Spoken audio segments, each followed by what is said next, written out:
From Redox and Healthcare Strategy Bullpen, welcome to Diagnosing Healthtech.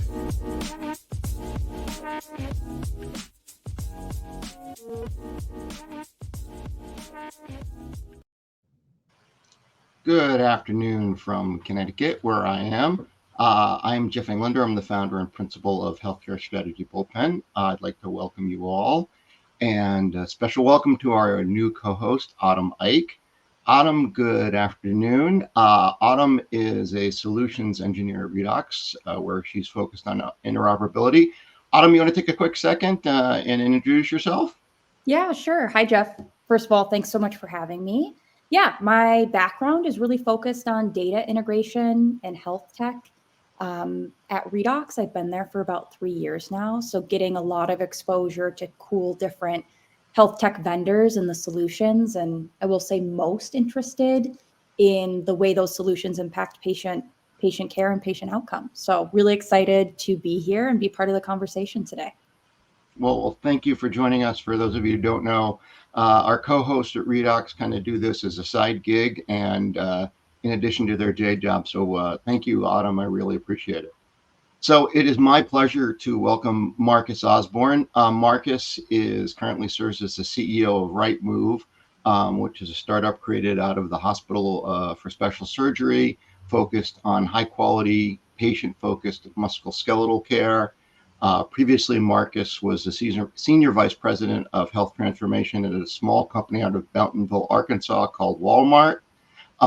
He helped launch Walmart Health and other key health initiatives. And prior to joining Walmart, Marcus was the chief financial officer of the Clinton Foundation Health Access Initiative, where he worked to help create access to HIV and AIDS medication and treatment throughout the developing world, which is just a fantastic thing. And Marcus has his MBA from the Harvard Business School, where he graduated with honors. So welcome, Marcus. Thank you for having me. So a quick thing, if you could just tell us a little bit, for those of you who don't, for those in the audience who don't know about RightMove and may not be in the Northeast and may not know Hospital for Special Surgery quite as well as we do, can you talk about that a little bit? Sure. Well, first, let me start on the Hospital for Special Surgery, or HSS. HSS, they are the top hospital for musculoskeletal care and orthopedic care in the U.S. and the world. They've sort of owned that mantle for a while. The way I like to think of them is they are the MSK care and orthopedic care, what I guess Cleveland Clinic would be to cardiology or cardiovascular care. Just an amazing spot with amazing providers. And I think that if I remember right, I think this fact is correct that out of the hospital, their main hospitals in Manhattan. They also have a facility in South Florida, but in the one location, I believe in New York, they do the volume they do from there accounts for, I believe, right about 1% of all the orthopedic procedures done in the U.S. So it's not just that they are the best; they've figured out how to do it at volume. So an amazing place.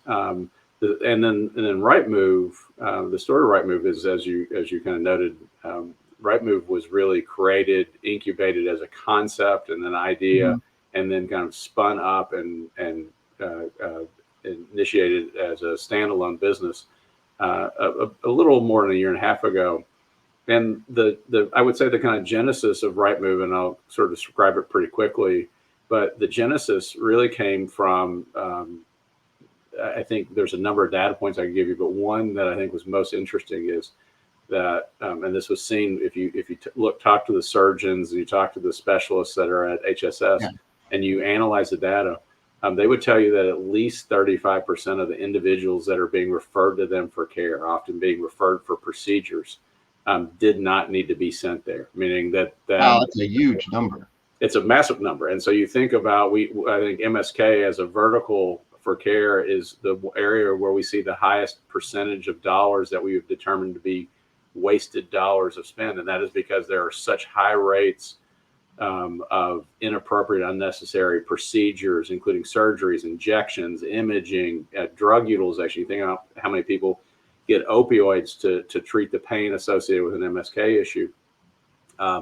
And so that the challenge is, one is how much waste that generates in the system. Two is that's wasting very important, very capable professionals' time when there are people showing up who could have gotten better care in a more conservative way. So that really that data point, I think, in many ways describes the genesis of RightMove, and that at RightMove's core, what HSS understood was one of the kind of failure points in MSK care in America is around the first step. If you're an individual who's dealing with pain or mobility issue, first thing that you got to do is, what is the cause of that pain? Do you have you been properly evaluated? Have you been diagnosed? And has anybody actually put together a clinically valid care plan that describes what's the best care to address your underlying diagnosis? And it sounds really simple. And by the way, I've had many people say this. They said you could take out the word MSK and you could put in any area of care and say, isn't that just a fundamental problem that we do a bad job that in the US we love to jump into treatment before we've actually figured out what the underlying cause of the problem is, and before we've actually identified what the optimal form of care is. And so that is the RightMove business model. It is an all virtual model built around this very robust virtual clinical evaluation solution, where the idea is, if you're an individual who's dealing with a problem, come to us. We can typically see you same day or within a day, and we will and you will see a live provider, and that provider will take you through a very rigorous clinical process to get you to, and will assess you to determine what the underlying cause of your issue is, and then build a care plan, a very formalized care plan around it. And then after that, once we have that, then we actually help you go get the care you need. And sometimes we do some of that care. So we have our own virtual physical therapy solution. We have a self-care solution. So a little less than half the time we can care for yourselves. But even when we can't, we're going to help you. If you have to go to in-person physical therapy, you need to go to an orthopedist or a neurologist or whatever it might be. We can still help you find the care you need. We're going to help you find that high-value provider in your community. We're going to help you get that referral. And then we're going to stick with you until you get to the outcome you're looking for. But in my mind, it all goes back to, one, it's about leveraging physical therapists in a more robust way, which we now know is the right thing to do from a musculoskeletal care perspective.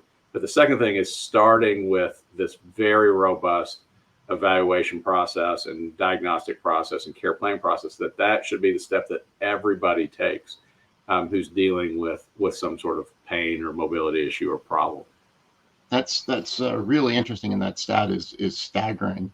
Well, part of your answer brings us into, you mentioned that RightMove is all virtual care, and our topic today is really about some of the non-traditional entrants and even some of the traditional entrants struggling to bring care, I guess, to retail is one way to think about it, and to scale even. So one of the things we talked about in the prep call was thinking about the different avenues of care. And you have a different view than a lot of people in terms of separating bricks and mortar versus online versus, other methods. Can you talk about what you referred to as kind of multi-channel and how that differs? Yeah, that's a great question. So I think one of the things that I actually find kind of frustrating, I think the way we in the industry like to talk about it, and certainly experts, is that they talk about all these kind of channels for care. And, you talk about traditional bricks and mortar and then non-traditional bricks and mortar. That'd be, you think about care delivered at retail. You think about the rise of virtual care, and it could be, telehealth or telecare solutions. You think about the a lot of the conversations about care in the home and bringing more care into the home, meaning actual providers and health professionals coming to your home and delivering care. And the way we love to talk about it for some reason is as if those are competing with one another, and that the idea that it's one versus the other, and why is this one being successful right now and this one's not being successful, and what's happening. And and we talk about, during COVID, thank God for companies having built virtual care solutions, because people wouldn't have been able to access care. And there are a lot of people who then speculated that virtual care would account for 80% of care. Yeah. by within the next 5 years, and we haven't seen that come to fruition. And I think what it ignores is actually human behavior and the human reality, and how we as consumers act. Mhm. That I think I use this example that my first job that I say my first tax-paying job that I ever had. I don't consider the babysitting money and things like that and mowing lawns as but I was in high school. I was very fortunate living in Kentucky to not have to cut tobacco. Instead, I got to work in a bank as a teller. And you now sort of think about we think that everybody is using mobile apps for their banking and going to ATM to get funds, but the reality is there are still tellers in America. In fact, I've looked at the data there. If you look at the number of tellers that exist in the United States when I was a teller, and I'm not going to tell you how old I am, but I just tell you I have a son in college and a son who's a senior in high school. You sort of guess I'm not a young man anymore. So We'll keep that a state secret. Yeah, but many years ago, so it's been many decades ago that I was a teller. There are as many tellers in the United States today as there were then. So it wasn't as if we've seen the complete elimination of in-person banking. What we've actually seen is in banking and financial services, the rise of omnichannel support and care. This idea that there are multiple ways in which the financial institutions you engage with are engaging with mobily, by phone, by internet, by ATM. There are some banks that are actually coming to your home on certain occasions. There are ones that have sort of, and then you think about Capital One, who's recreated the bricks and mortar experience. Yeah. But what's really more interesting is you look at consumer behavior, that there are virtually no consumers who are only using a single channel. They are operating in what we like to call not a multi-channel, but an omni-channel way, in which you're kind of engaging across all the platforms in a way to fundamentally address your needs. And so the example being that we've seen in some markets that there's a couple of banks who have apps that essentially allow you to ATM on your app to say, I need $100, but I'm going to walk down later today to the local bank branch and walk in and type in or show a code to a teller, and they're going to actually just immediately hand me the $100 or $200 in cash that I needed. And so when you think about this environment, the same is applying in healthcare. And I think one of the big mistakes is that we've got to stop doing is that the way we as consumers want to consume is we want all those channels. Do we want only virtual care? No. Do we only want care in our home? No. Do we only want bricks and mortar? No. I think increasingly what we're demanding and what you're going to see greater levels of engagement around are those groups who understand that it's about how do you enable an omnichannel experience that leverages all of those ways of access to better support the needs of the patient, of the consumer.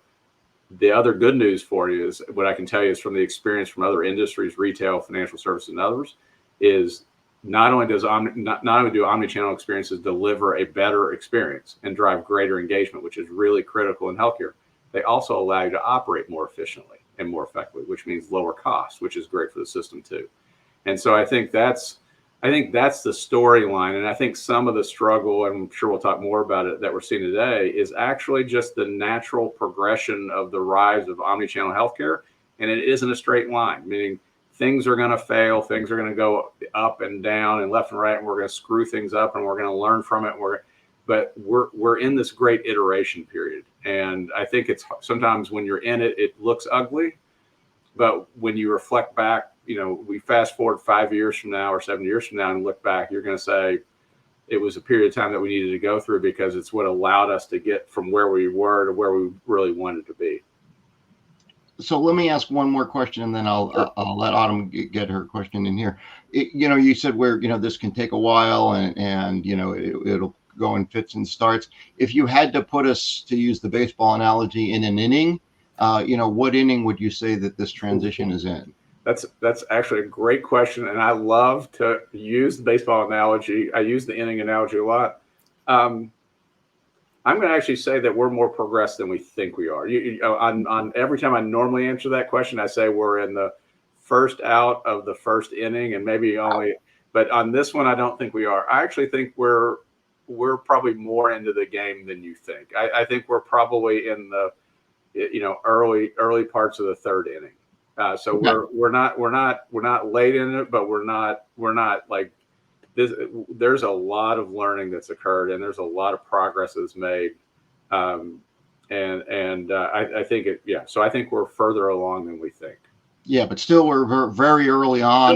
Still early. There's a lot left to go. Well, and a lot left to go. And what that also means, and this is probably a kind of separate point, it also means there's a lot of room for other innovators to come in and disrupt the game. In other words, there could be, using the baseball, other batters or other pitchers or who could come in and change the course of this game yet to be played. So it's not the winning team and the winning players have not necessarily all, may not even fully exist today. So I think that's, if you're an innovator, I think that's a good news. If you're an incumbent, you should be a little worried.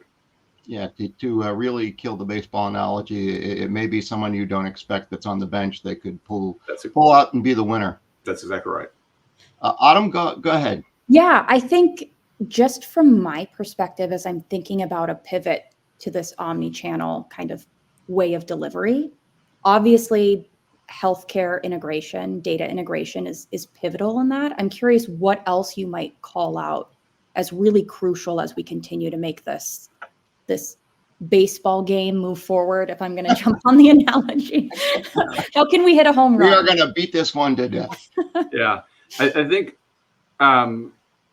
what more is necessary? I'm actually going to say, I'm going to actually kind of pile on your data integration comment, because I think that is what I think the challenge is fundamentally one of our ability to understand what each individual that we're trying to serve through the system needs. And some of that is clinically understand from a core healthcare perspective what's going on with them. So when I think about, when we talk about data integration in healthcare, we're often talking about what's our ability to integrate claims systems and clinical EHR data, and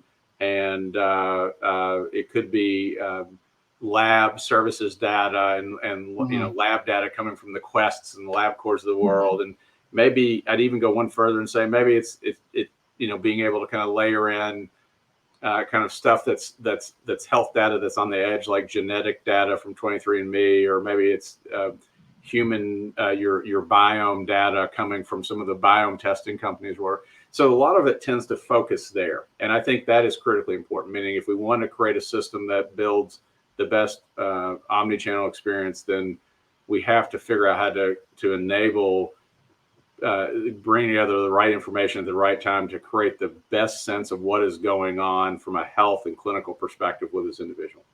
But I would say that is not even remotely enough. And that the next layer is when you talk about the need to find ways to keep people, to engage people, keep them engaged, to kind of have a better understanding more broadly of what's going on. You think about the conversation over, I think that I go back 10 years ago that there really wasn't much of a discussion, but then over the last 5 years, it was just an enormous discussion around social determinants of health, where we started to talk about, whether people, if I don't have access to transportation or good housing or food, and how that impacts my health. Now this is, there isn't a conference you go to that isn't sort of talking about SDOH.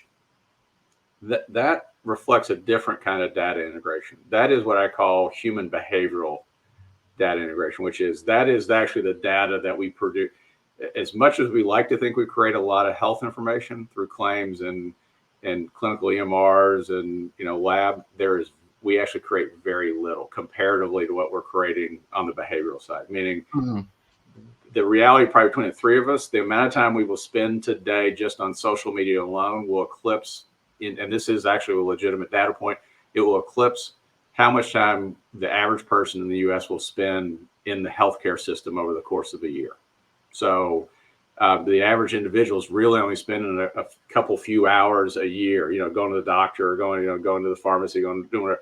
It's limited amount of interaction there. But you think about how much time, you're going to scroll through your Instagram feed and your videos this evening. Like, you might spend this evening more time on Instagram than you will engaging with the traditional healthcare system for the rest of the year. And so I think that's what I say about that is there's information. There's not just information, there's insight in there about your health and well-being, and that there's insight about what it takes to get you to engage and keep you engaged. There's insight about what's really important to you, that we've got to figure out how to bring that data and integrate it and those insights in more broadly into healthcare, so that we create experiences that actually are much more impactful than they are today. And I think that's when, honestly, if I'd say there's one failure point in healthcare that I've seen, that's probably the biggest, is that I think healthcare, of all the industries that I've been acquainted with, has historically been the most insular, in the sense of we only focus on the data that we're producing. We're not everything else is, not that important. And I think that's a mistake. Did you have a follow-up, Autumn, or should I go? No, go ahead. Thank you for the answer. That's interesting perspective.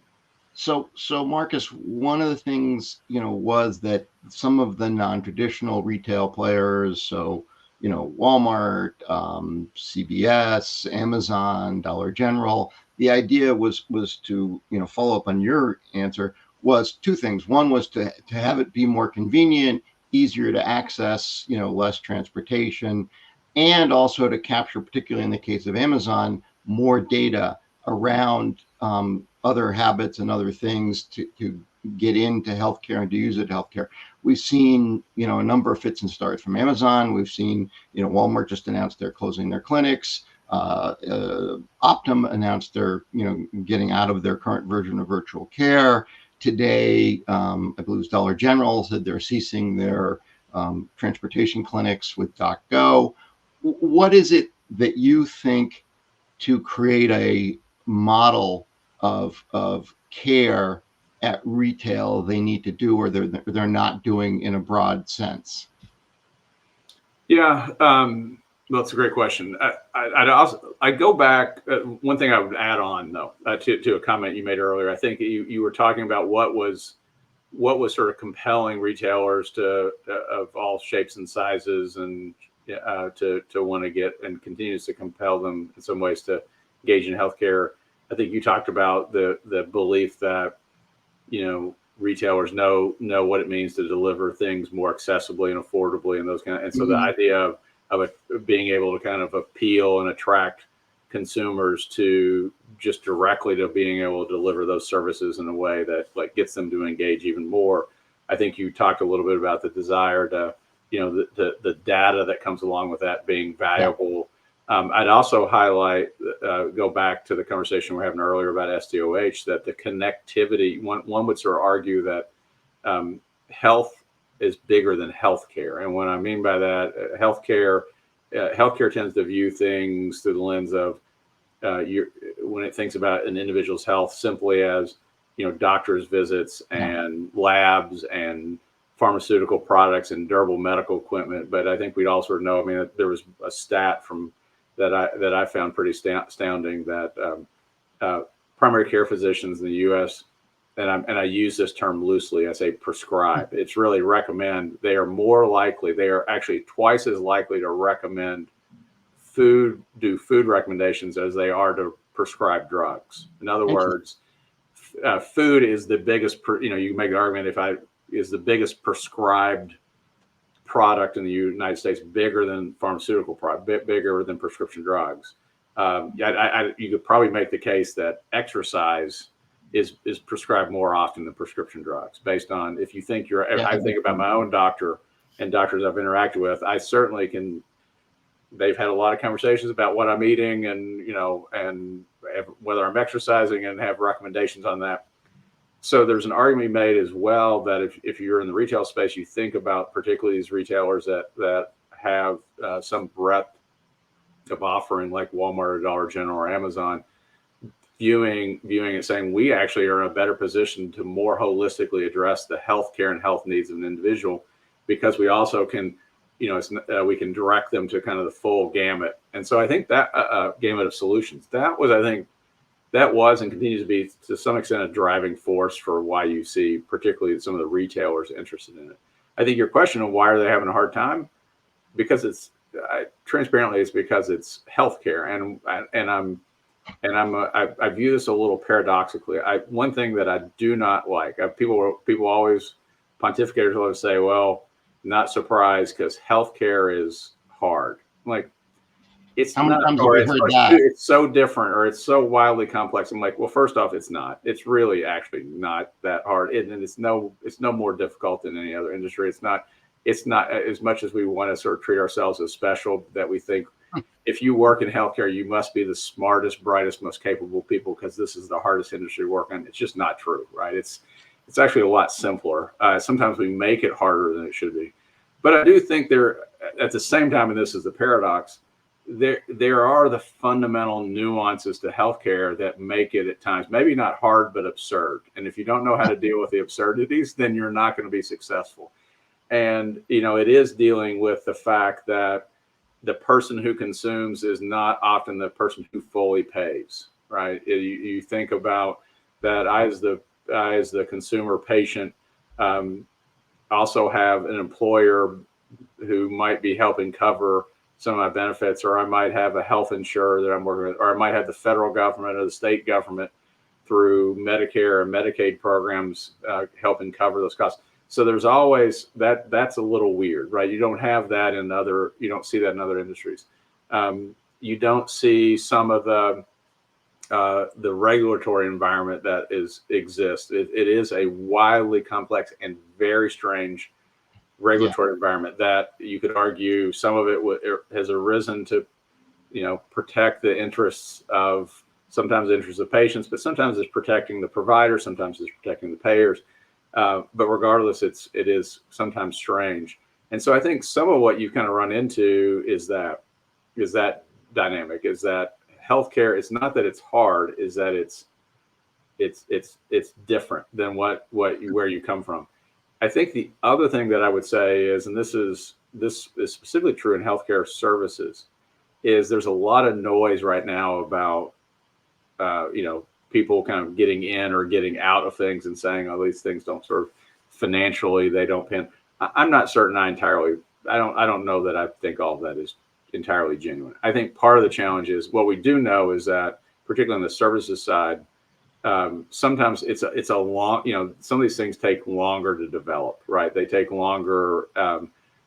But having been in the primary care and studied primary care and dental businesses and vision businesses and everything, what I can tell you is those businesses, they are not like Walmart supercenters where you open a Walmart supercenter in the first year, Walmart supercenter is profitable.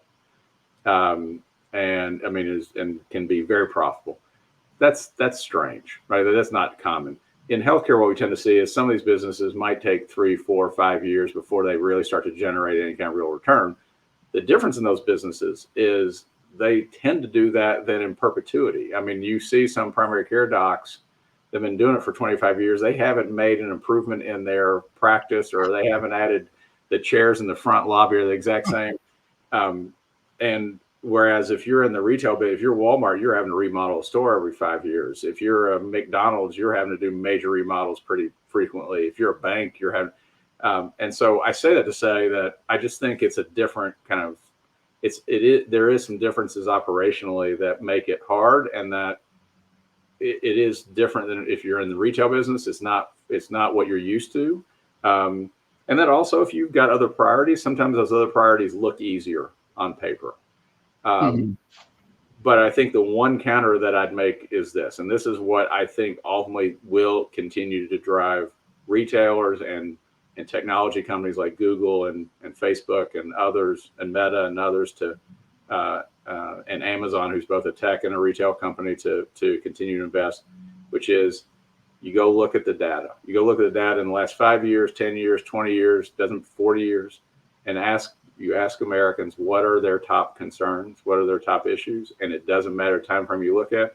Healthcare is either the health of their family, and healthcare overall, how the system operating is either the number one or is number two issue. And other issues come and go, but health and healthcare is always has always been top. And so my view is, if that is what you hear from people, from consumers saying that this is what I care about the most, and when I'm looking for solutions, if you're a retailer, if you're a consumer-oriented tech company like Meta and Google and even Microsoft and others, I don't know how you can afford to place some bets in healthcare, because otherwise you're not doing your job.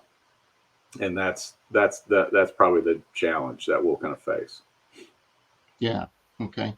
I seem to have lost Autumn. Autumn, can you still hear us? Oh, looks like we lost Autumn for a minute, so I will continue here, Marcus. So let me ask you. You mentioned, that there were certain areas up. Can you still hear me, Marcus? Yeah, I can hear you just fine. Okay, great. You mentioned certain areas where it's different or tougher operationally. Can you elaborate on those again? Well, I think, one that is kind of obvious, and that I think is that you think about what one of the kind of major trends or kind of themes or focuses in healthcare over the last, I'd say, decade, and certainly you've heard it talked about over the last 5 to 7 years, is this sort of push to value-based care and thinking about value-based care delivery models and what that looks like, and then the reimbursement models around it. And you're hearing conversations about RAF scores and risk adjustment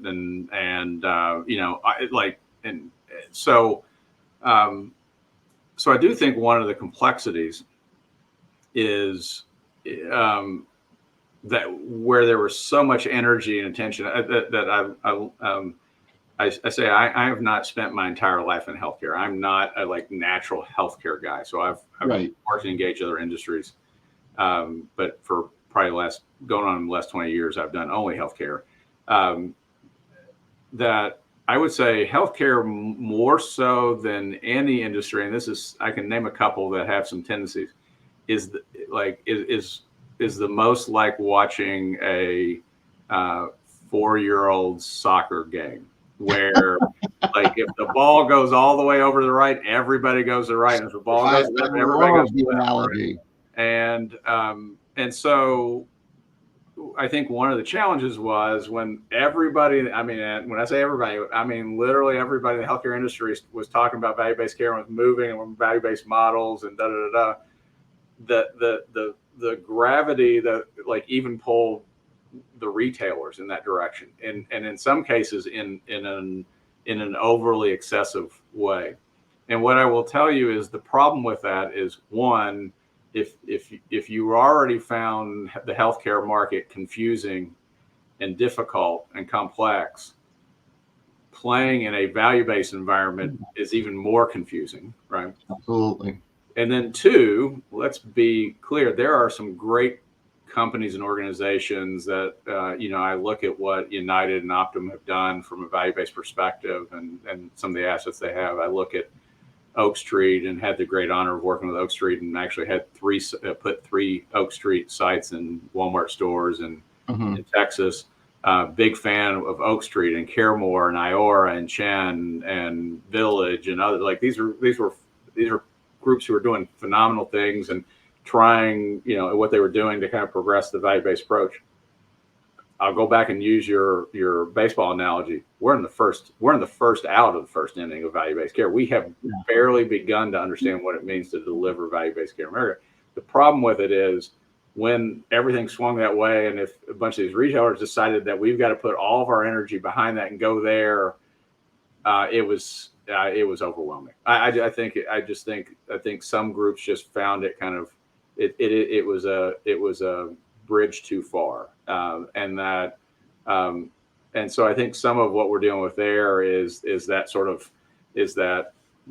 tendency of healthcare to yank everybody in a bunch of different directions instead of saying, let's just go back to the consumer. What do we actually think that they need right now to solve the challenges? And how can I bring forward a solution that will best address that? And I don't really care what everybody else is doing.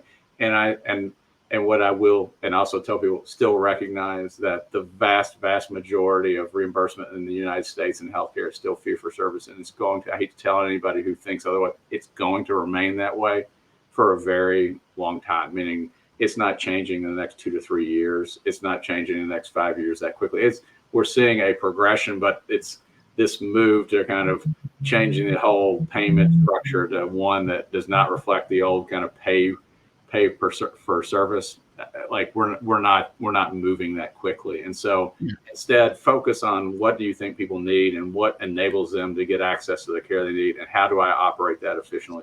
I think that's what I kind of see as some of the mistakes, is that the non-traditional players have sometimes been swayed by the same kick of the ball that the traditional players, and like, no, we don't all need to run to the right side of the field. Maybe you be the one kid who stays over to the left, because when the ball comes over you, you'll be wide open and you'll score.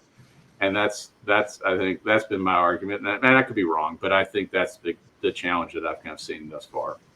Yeah, I remember those days, and 4-year-old soccer, and it's a sight to see, and it creates a lot of good laughs. Autumn, I thought you lost you there. You bailed out, I'm back. But welcome back, and go ahead. Thank you. Yeah, I think just tying back to the human behavior of it all, I wonder that, retailers have a totally different kind of set of expectations that their consumers have of them compared to the healthcare space. For example, I would be very much willing to wait in a primary care setting to see a doctor for an hour.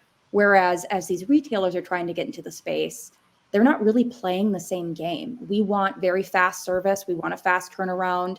I think in particular with Dollar General, their probably consumers didn't want to wait at a Dollar General for an hour to be seen by a practitioner. It just doesn't make sense for them. I'm curious if in your experience, the bigger retailers are thinking about that perspective, or if there's a trend to go there more, and kind of if that could be the differentiating factor in them trying to get into the healthcare space and be a little more successful. Yeah, I think actually that's a great point. I think the answer is yes. I mean, I think that actually is some of the argument that some of the retailers brought up why we might be successful, because one of the pushbacks is, well, you don't know anything about healthcare. I think the response to that is, but well, the good news is we can figure it out, and we can hire people who do know it, and we can bring those people in, and hopefully their expertise will enable us to kind of move faster. The second thing is, and this is one of the more bogus claims that I've heard, which is, well, usually consumers don't trust retailers or tech companies when it comes to healthcare. I said, well, here's why that's bogus. They don't trust healthcare companies. I mean, I've actually seen polling of the health insurers and of some of the health systems, and what I can tell you is, and I've seen the net promoter scores, done the right way, and insurers with negative to single digit across the board NPS scores and negative polling, and like you're not particularly loved. First off, and secondarily, what's interesting is, and we certainly saw this at Walmart. I've seen it with some data with some other retailers. Is if you ask people, do you when you think of Walmart, do you think of healthcare? No, but what they say in response is, I'm not. But what I think is that Walmart, I trust Walmart as a brand. And I don't believe they're going to do it. I believe they're out there acting on my interest to try to find solutions that work. And so therefore, if they think this is a good idea, then I think it's a good idea. So it's a different way to think about trust. It's about, like consumer reports. It's Consumer Reports is out there kind of helping me assess what's the best new TV I should buy, or best new car I should buy if I'm trying to be fuel efficient or whatever. It's the same sort of logic. So what you found is a lot of the retailers like Walmart, Dollar General, Target, even Amazon, have developed a credibility that they may not be seen as healthcare experts, but they're seen as trusted brands that when they make decisions to move in it, they assume that consumers assume they're doing the work to help them find the best solutions.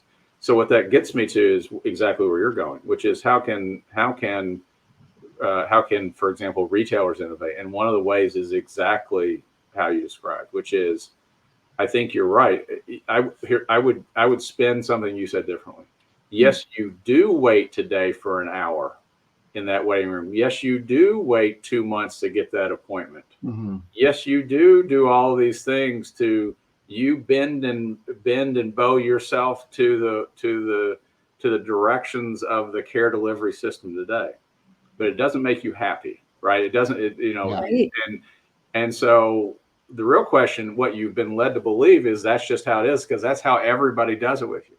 But what happens when somebody starts to do it different? What happens when somebody says, I'm not going to make you wait an hour. I'm going to actually, you've just shown up. I actually know, because you've done something, you've notified me that you're in the parking lot. Well, good news, you haven't even made it into the clinic, that I'm sending you a text to let you know that your exam, that the room that I'm going to put you in is ready, and that I have Steve is going to meet you at the door. So look for Steve's badge, and you walk through the door and Steve says, hello, Autumn. I'm so excited to see you. I appreciate you coming in today. Let's let you get that room. You have that experience one time or 2 times or 3 times. All of a sudden, now you go back to the traditional system, who's been making you wait 8 weeks for an appointment, made you wait an hour in the lobby. And all of a sudden you're saying, I'm not going to stand for this. Like I'm going to expect better. And so I do think that is something where that kind of approach, and whether it's retailers or some of the tech companies, or others, or even just some of the innovators. I think there are just people who are introducing new models. Some of the startups and innovative companies that are rising. Some of them are bringing that approach, and one of the responses that I often get is, well, what is it? Does that really matter? Like, what does it really matter? Because it doesn't produce better healthcare. I actually disagree. The reason it produces better healthcare is it increases the likelihood that you, Autumn, will come back more often. Because what happens is, when you've been treated poorly, you're like, forget that. Like, what if you had to wait for your last checkup for 2.5 hours in the lobby, or you thought the whole appointment should have taken 45 minutes and it took 4 hours? It is a known fact that the likelihood that you will next year reschedule another and do another checkup diminishes. It absolutely diminishes. Which, you then not having that checkup has an impact, because it means we are going to become less aware if there's some risk that has developed or some issues that have developed, right? If you have a bad experience getting your teeth cleaned or your vision checked or whatever it might be, you're less likely to kind of do it again. And if you're less likely to do it again, that's bad, because that means we're not able to engage with you in a preventative way.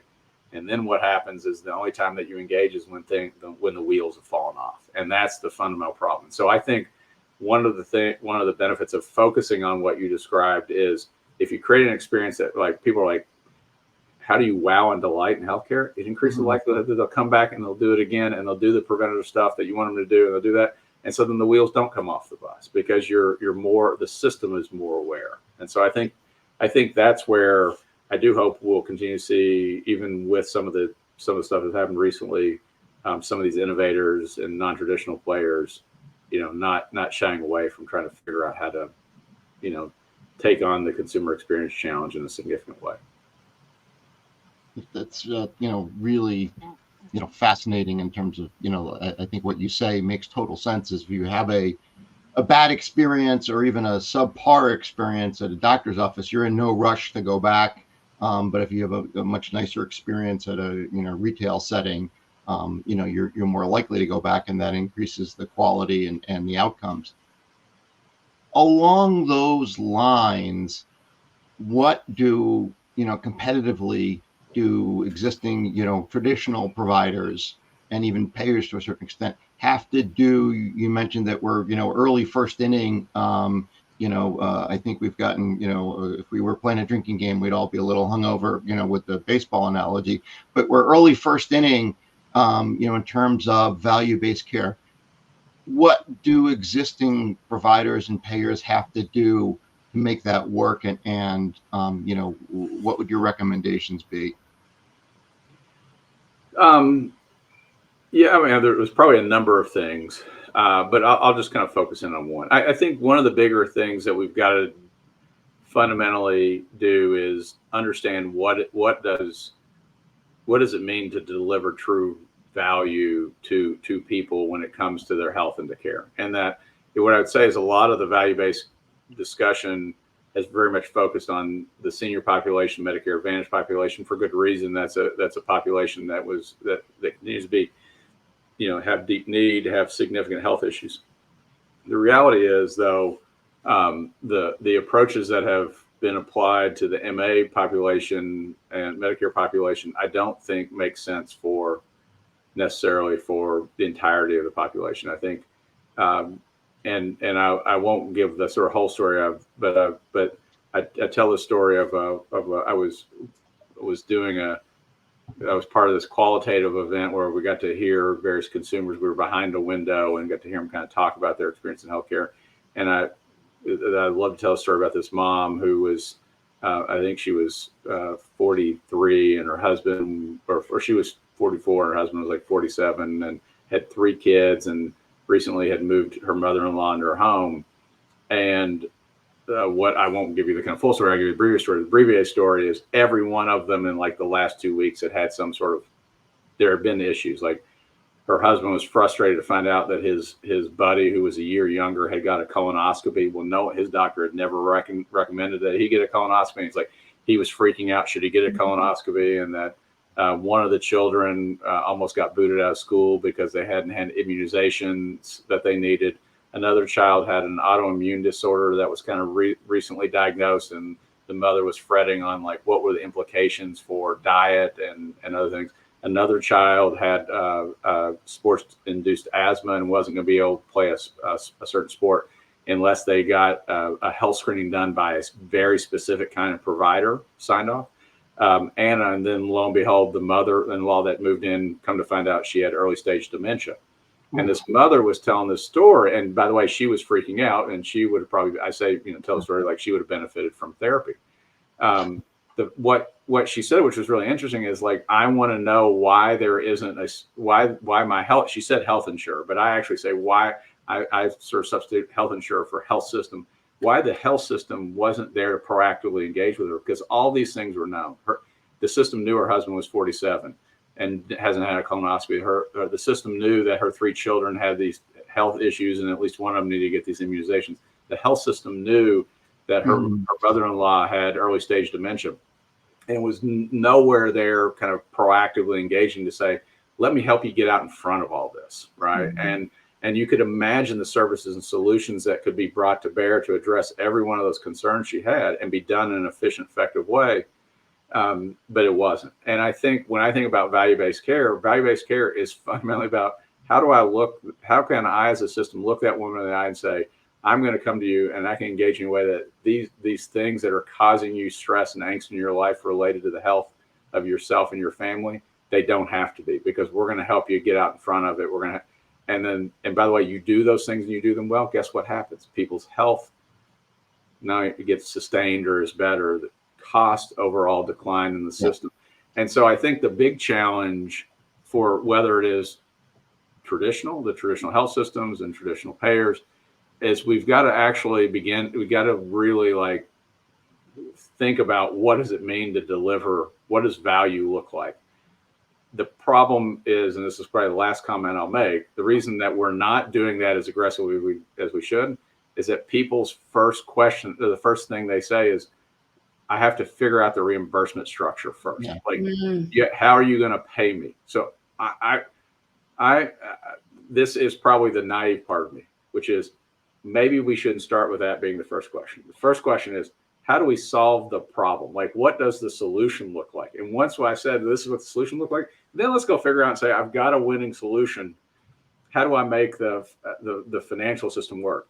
This is a $4 trillion industry in the U.S., give or take, rounding up, I guess. Yeah. The money's there, right? So I actually would say, I'm not worried about reimbursement.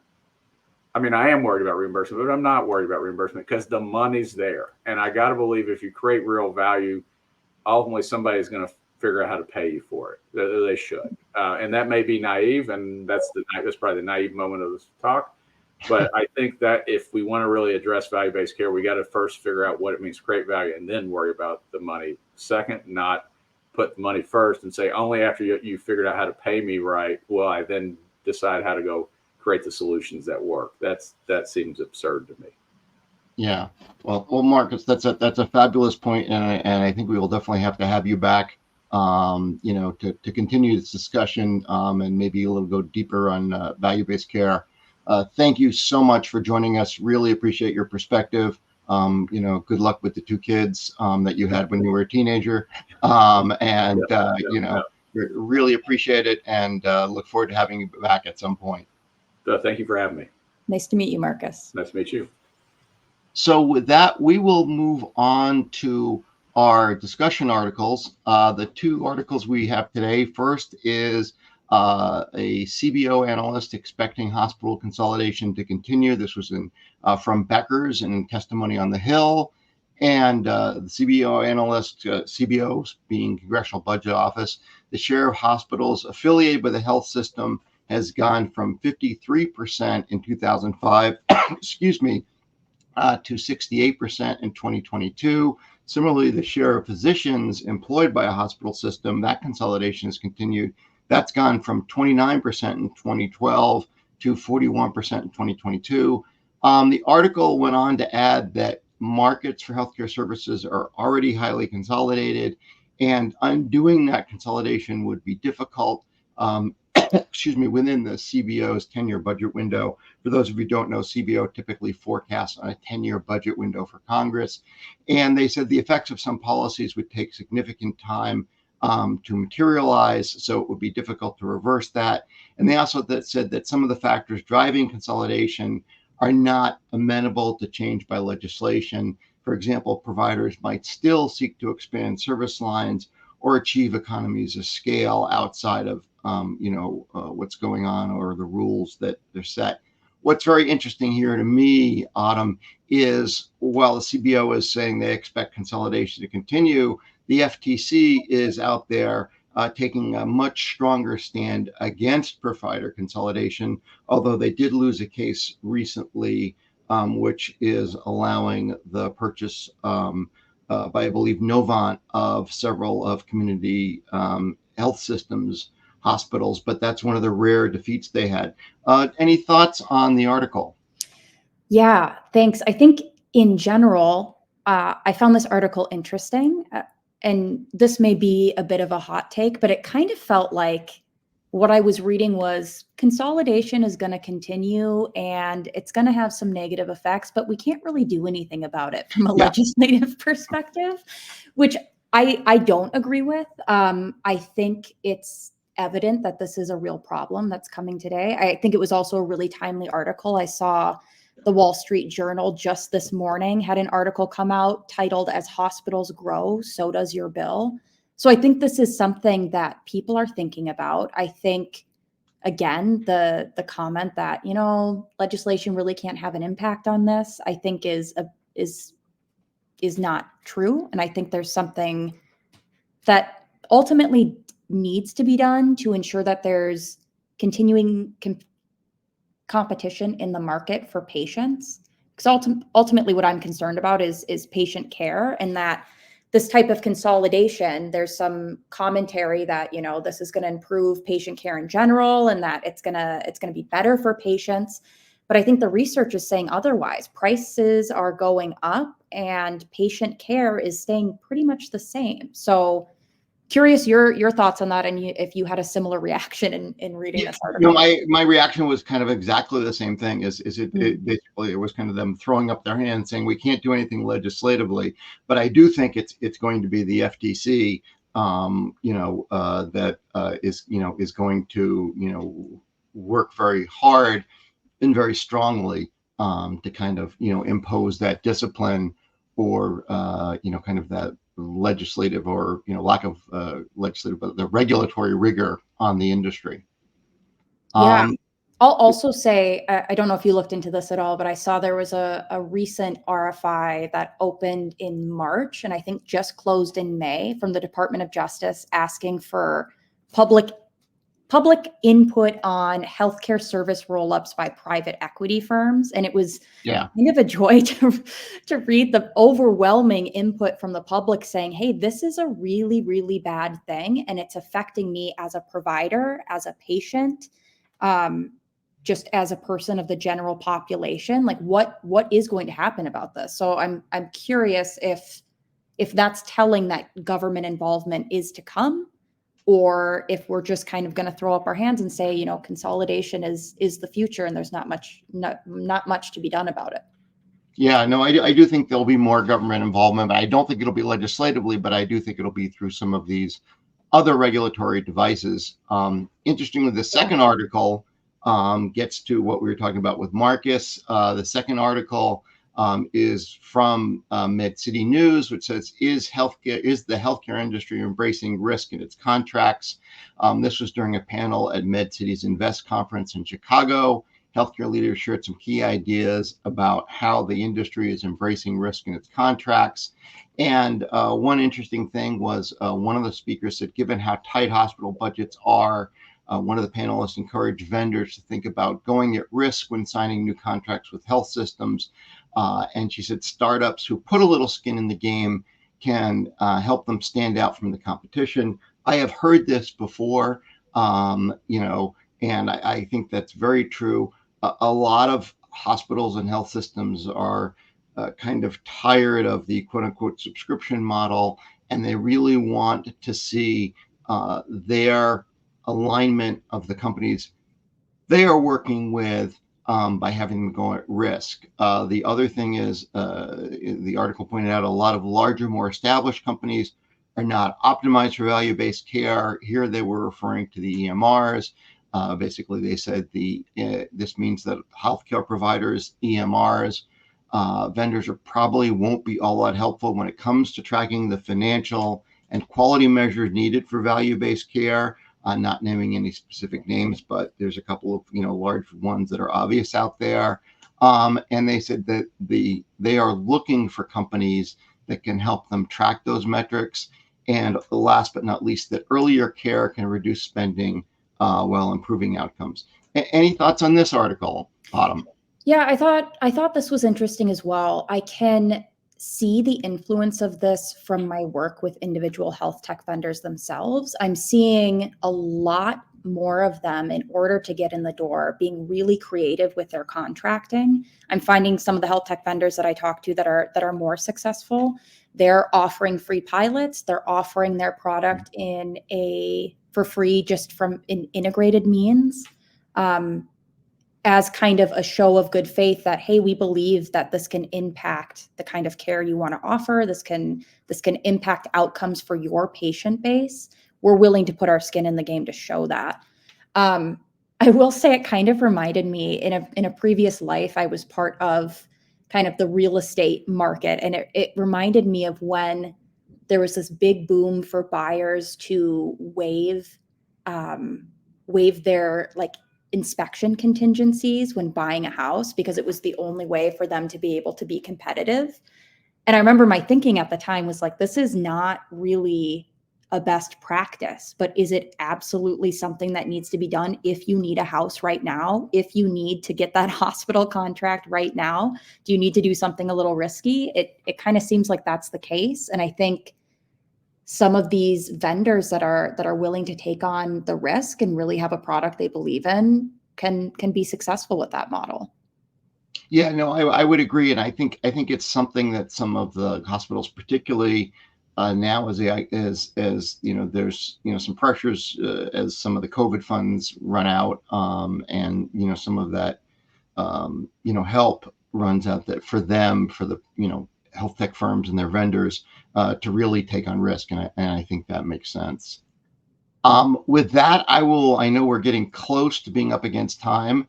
I will go ahead and wrap it up. As I said, I'm Jeff Englander. I'm the founder and principal of the Healthcare Strategy Bullpen. We help providers and payers adapt and deploy healthcare technology to improve the lives of their patients. We help health tech innovators be more effective in developing and employing their technology throughout the healthcare ecosystem. We really focus on 4 areas: helping people operationalize their data to maximize its analytical value, demonstrating the benefits of new applications enabled by digital health, applying digital health to the management of high cost and chronic conditions, engaging and managing the practical, cultural, and technological issues around sort of determinants of health. Please check out our blog. Our current blog is Ensuring Digital Health Reduces, Not Aggravates Inequities in Healthcare, which is up on our website. Please follow us on LinkedIn, Twitter /X, whatever you choose to call it, at healthcarepen.com. On LinkedIn, we're under the Healthcare Bullpen, and subscribe to our blog and Diagnosing Healthtech. And with that, I will thank you, Autumn, for your first show. And really appreciate you joining us. And I will turn it over to you to close us out. Thanks so much. I will also say our show is also sponsored by Redox. We are the leader in healthcare data interoperability. We provide provider, payers, and digital healthcare organizations with the strongest data foundation for shifting to digital-first, value-based healthcare. Please subscribe to Diagnosing Healthtech on any podcast platform, or feel free to scan the QR code showing on the page now. From all of us at Diagnosing Healthtech, thanks for watching, and we'll see you next time. Take care.